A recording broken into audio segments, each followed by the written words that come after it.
Halo guys, Assalamualaikum warahmatullahi wabarakatuh. Kembali lagi di channel saya, Diari PKH. Sahabat YouTube, bagaimana kabarnya hari ini? Semoga sahabat YouTube semua dalam keadaan sehat, tambah rezekinya, dan tentunya semakin sukses. Pada kesempatan kali ini saya akan menginformasikan kepada sahabat YouTube semua tentang 3 agenda penting besok mulai dari tanggal 30 hingga tanggal 31 Januari tahun 2022. Tentunya terkait dengan bantuan PKH, PIP, maupun bantuan BPNT ya sahabat YouTube. Dan siap-siap para penerima manfaat, baik itu penerima manfaat yang baru maupun yang lama, siap-siap kartu ATM-nya akan terisi lagi ya sahabat YouTube. Nah, kira-kira 3 agenda penting mulai besok tanggal 30 hingga tanggal 31 Januari tahun 2022 itu apa saja? Simak terus videonya, jangan di skip supaya tidak menimbulkan gagal paham dan tentunya salah paham. Bagi yang baru gabung dan baru kenal dengan channel Diari PKH, saya ucapkan selamat datang dan terima kasih banyak. Saya mohon bantuannya kepada sahabat YouTube semua untuk terus mendukung channel Diari PKH dengan cara like, share, komen, dan tentunya silakan di subscribe channelnya, aktifkan notifikasi loncengnya supaya sahabat YouTube semua tidak ketinggalan di video-video terbaru dari channel Diari PKH ini. Dan silahkan di-share ke grup-grup media sosial sahabat YouTube semua apabila video kali ini bermanfaat. Oke sahabat YouTube, langsung saja saya akan lanjutkan informasinya terkait dengan 3 agenda penting mulai besok tanggal 30 hingga tanggal 31 Januari tahun 2022. Tentunya terkait dengan bantuan PKH, BPNT maupun PIP ya sahabat YouTube. Dan tentunya siap-siap para penerima manfaat baik itu yang lama maupun yang baru, kartu ATM-nya akan terisi lagi saldo bantuan ya sahabat YouTube. Oke sahabat YouTube, langsung saja agenda penting yang pertama besok di tanggal 30 Januari tahun 2022 adalah terkait dengan batas akhir ya sahabat YouTube, proses verifikasi kelayakan BNBA ya sahabat YouTube terhadap penerima bantuan sosial baik itu PKH maupun BPNT yang reguler secara nasional ya sahabat YouTube. Jadi secara nasional berdasarkan surat dari Kementerian Sosial Republik Indonesia bahwa batas akhir proses verifikasi kelayakan penerima bantuan sosial atau BNBA baik itu PKH maupun BPNT melalui 6NG ini adalah besok ya sahabat itu tanggal 30 Januari tahun 2022. Tentunya setelah proses verifikasi kelayakan ini selesai dilakukan oleh masing-masing pemerintah daerah di seluruh Indonesia, kita tinggal menunggu kabar baiknya yaitu proses pencairan ya sahabat YouTube. Karena kita ketahui bersama proses verifikasi kelayakan ini sangat diperlukan untuk menjadikan data penerima manfaat itu siap ya sahabat YouTube. Ketika sudah layak verifikasi BNBA, tentu dianggap data penerima manfaat tersebut sudah siap untuk dicairkan bantuannya. Tentu ini yang melakukan pemrosesan adalah pihak Pusdatin ya sahabat YouTube.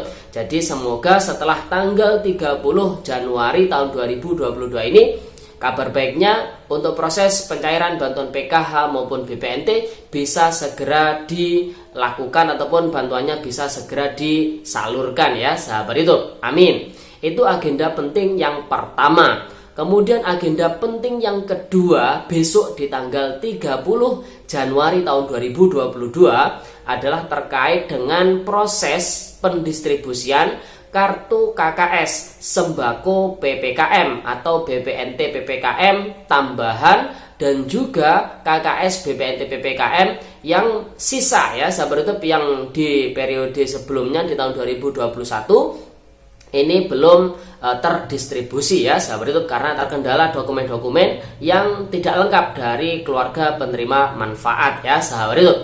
Sebelum proses pendistribusian ini, pihak bank penyalur ataupun pihak dari kementerian ini mengharuskan data calon penerima KKS, calon penerima bantuan BPNT sembako PPKM ini harus diverifikasi terlebih dahulu kelayakannya oleh masing-masing daerah ya sahabat YouTube. baik itu apakah si KPM mampu atau menjadi TKI atau bahkan meninggal atau masih layak ya sahabat YouTube. Ketika masih layak, maka kartu KKS-nya ini harus didistribusikan tentunya sahabat YouTube.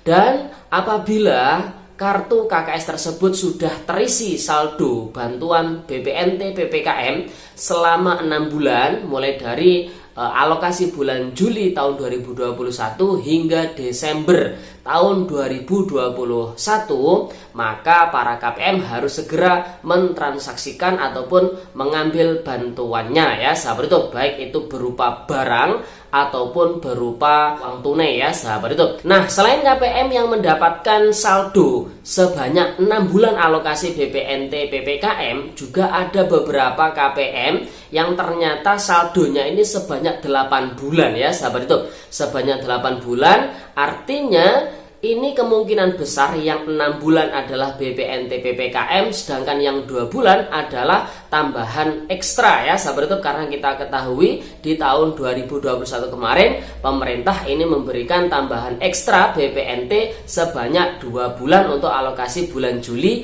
dan Agustus ya sahabat YouTube. Oke sahabat YouTube, itu untuk tanggal 30 Januari tahun 2022. Nah, sekarang kita menginjak di tanggal 31 Januari tahun 2022 sahabat YouTube. Di tanggal 31 Januari ini juga ada 2 agenda yang tidak kalah penting ya sahabat YouTube. Yang pertama ini terkait dengan kantor Kementerian Sosial yang di pusat ya, yang di Jakarta di Jalan Salemba Raya ini kembali dibuka ya sahabat YouTube. Setelah di beberapa hari ini kantor Kementerian Sosial pusat ini lockdown karena ada beberapa pejabat ataupun petugas ataupun pegawai yang ada di Kementerian Sosial ini terpapar COVID-19 ya sahabat YouTube. Nah, salah satunya adalah pihak Pusdatin, bagian Pusat Data dan Informasi Kesejahteraan Sosial yang dikelola oleh Kementerian Sosial, ini juga terkena dampak lockdown tersebut. Semoga setelah tanggal 30 ini proses verifikasi kelayakan sudah selesai. Tanggal 31 kantor kementerian sudah dibuka lagi ya sahabat YouTube. Semoga ada kabar gembira, kabar membahagiakan tentunya ya sahabat YouTube. Di tanggal 31 Januari ataupun setelah tanggal 31 Januari, artinya di awal bulan Februari ini sudah ada kabar pencairan ya sahabat YouTube. Amin.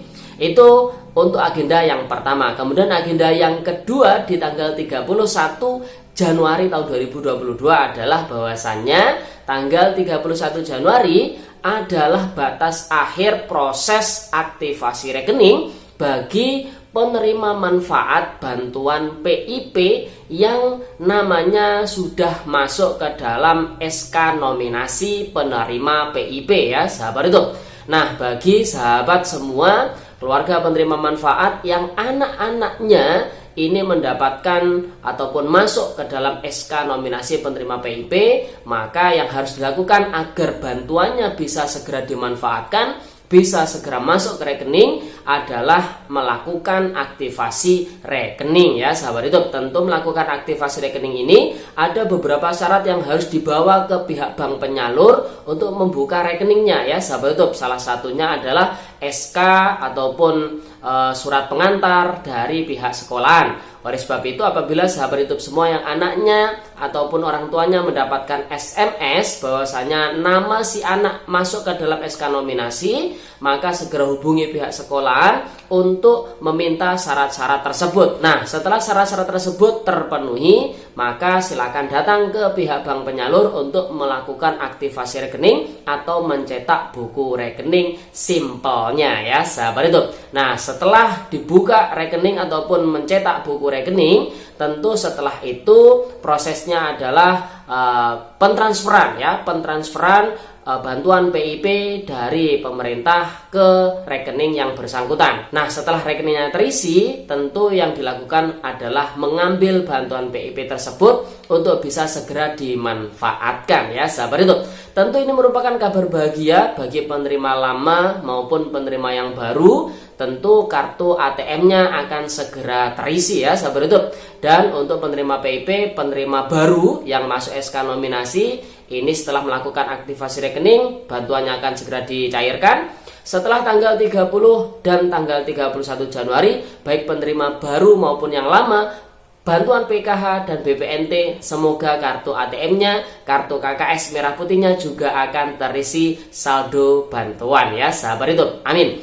Oke sahabat YouTube, itu informasi pada video kali ini. Semoga videonya bermanfaat dan sampai jumpa di video terbaru di channel Diari PKH yang akan datang. Sekian, terima kasih. Salam PKH. Wassalamualaikum warahmatullahi wabarakatuh.